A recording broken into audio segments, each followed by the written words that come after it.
We have quite a bit of breaking news over the past 24 hours that has broken just about the future of some drivers, the future of other drivers, and just lots of, like, whatever they call it. What's it called? Free agency of NASCAR. I can't remember what it's called for a minute, but yeah. So the first thing we're going to talk about is Matt DiBenedetto. He reportedly will not return to the 95 car, and they will put Christopher Bell in that car. The original report says the 95 has been seen for months as the top option for Joe Gibbs Racing to slot either Christopher Bell or Eric Jones. And then Adam Stern reported after that tweet, he said, Eric Jones is expected to be back in the Joe Gibbs Racing 20 next year. His attorney, Alan Miller, said tonight, signaling a renewal is close. So that would mean Christopher Bell goes to the 95. Now, this is a little surprising.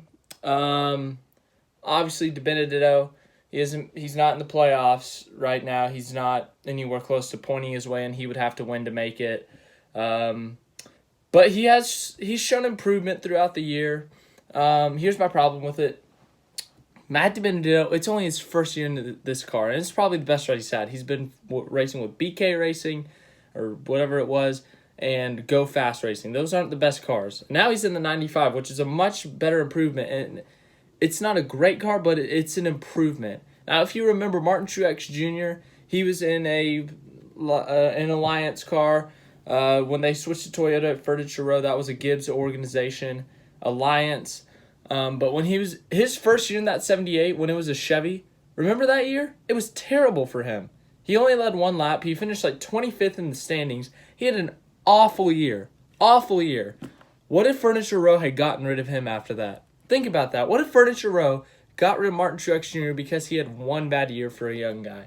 One bad year because he wasn't able to do anything. For a guy who has been in the Xfinity Series, who has yet to prove himself in the Cup Series. Don't get me wrong, I think Christopher Bell is a very talented driver who's going to be good in the Cup Series, but this is a kind of jumping the gun. They haven't really given Matt DiBenedetto a chance, in my opinion. It's only his first year in this car.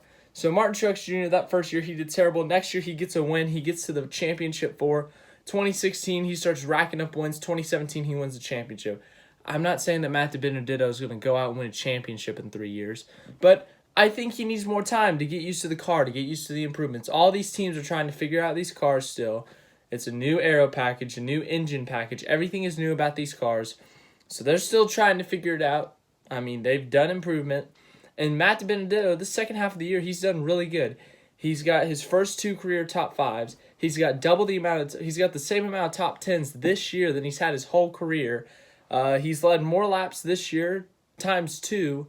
He's led 50 laps this year. He's only led like 20 his whole career in the past 4 years.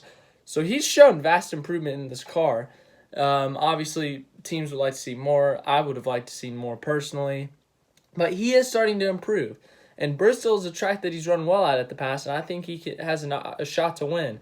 I think if he wins, makes it into the playoffs, that'll keep his ride, or give him a better shot at keeping his ride rather than losing it. Winning is everything, obviously, but it's like, yeah, I think Christopher Bell deserves a Cup ride, but kicking Matt DiBenedetto out right now is a little bit jumping the gun. It's only his first year in the car. I hope he has an opportunity for another good ride. There's rumors of him going to the 38, which we'll talk about in a minute, but, I mean, that's not an improvement. I would really like to see him get an opportunity in another good car to see what he can do. But if I'm Matt DiBenedetto, I'm a little bit upset. Like, Matt DiBenedetto, he will never say it because he's a very nice guy.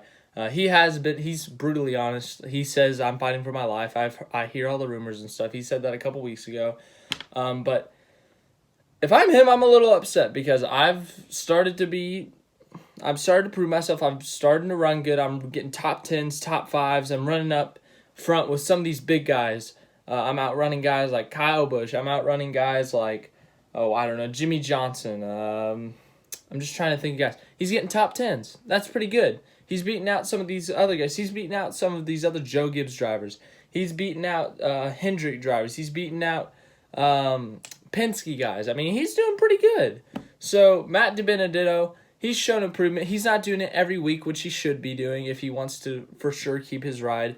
But every once in a while, he shows that improvement. He shows that he is a good driver. He's done it at Watkins Glen, New Hampshire, Sonoma, the Daytona 500. He led the most laps. He was having a great race there before his crash. So he has shown that he has the skill set to run up front and to run well when he is given the opportunity. But he just needs to string it together, and that would have locked him down in that 95 car and given him a better chance in the future. But if I'm him, I'm upset. And if they do kick him out of the 95 car, I understand it's a business. I understand that. I'm fully aware of that.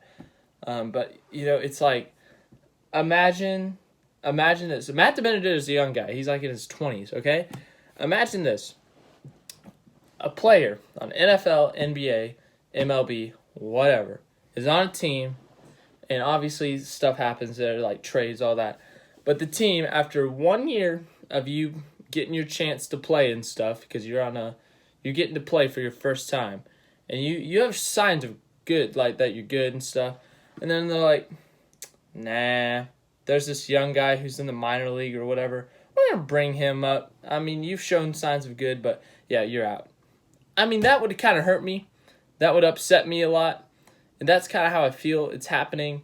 I might be biased because I like Matt DiBenedetto, but I just feel like this is bad. It's not a bad move, but it's a poor timing move, I think they should give DiBenedetto a better shot, give him more time, but it's a professional, it's business, it's whatever. But if I'm DiBenedetto, I'm upset, and I'm never driving for a Toyota Joe Gibbs ever again. So I hope he gets another opportunity to beat Gibbs, beat Toyota, kind of show them, look what you're missing out on. So if he does lose this ride, I hope he gets an opportunity at a different team, like when someone like Jimmy Johnson retires, or someone like Kurt Busch retires or moves on or whatever. I hope he gets an opportunity at a better ride, gets to win races, make it in the playoffs, and kind of just prove people wrong. So I really do wish the best for him. This is a big deal for Christopher Bell, obviously moving up. A big deal for Eric Jones to keep his ride. But I really do hope Matt DiBenedetto is able to get a better ride and prove everyone wrong and show people that he is worth something. I feel bad for the guy, but I hope he does get that this rumor is wrong and that he gets to keep his ride. There's also another rumor that Matt DiBenedetto could go to the Xfinity car for Joe Gibbs Racing. He is racing for the Xfinity Series at Road America, I believe. But that is a big opportunity for him. And obviously, this could be a sign. They're like, all right, let's see how you do in the Xfinity car. If he does good, obviously, he'll probably stay there in the Xfinity Series. But that is still Gibbs Toyota. That is still there. He would be in the top ride in the Xfinity Series with a shot at the championship. He'd be a favorite, I think. But this week or next week at Road America is a big opportunity for him if he can get that win to prove he is good in the good equipment, especially at a road course where he excels. So it'll be interesting to see how, if they do put him in an Xfinity car, if he does get bumped down. So this is a big opportunity for him in the Xfinity Series to prove himself, or it could be a bust situation and he could get moved down. So it's a big opportunity for DiBenedetto to prove himself in the Xfinity car, but it'll be interesting to see how it plays out. So just moving on to David Ragan and other news. There's Adam Stern's like the Woj of NASCAR, I guess, but he said Clint Boyer still has a solid chance of returning to Stewart-Haas Racing next year, though no extension has been reached. Veterans drivers have faced pay cuts in recent years, and there's little reason to think Boyer will be immune from the trend. But I don't know. That's still a toss-up, so we won't talk about that one as much, but David Ragan this morning announced that he will retire from NASCAR to spend more time with his family. He has 2 young kids, I think, 2 or 3 young kids. So he wants to spend more time with them, see them grow up, all that stuff. The team Front Row Racing, I think that's what it is, they plan to keep their 3-car team. They just expanded to 3 cars this year, I believe, with Matt Tifft. But they plan on keeping that car. Obviously, Matt DiBenedetto an option for that car if he does, in fact, lose his ride. David Ragan's career, it's an up-and-down one. Obviously, he has not had a ton of success. He has 2 career wins. The Coke Zero 400, he won that in 2011. And then 2013, he won at Talladega. So he's had a couple wins. He also had a huge opportunity at the 2011 Daytona 500. I did make a video on that, on how he lost that race. It's a heartbreaker video. You should go check that out.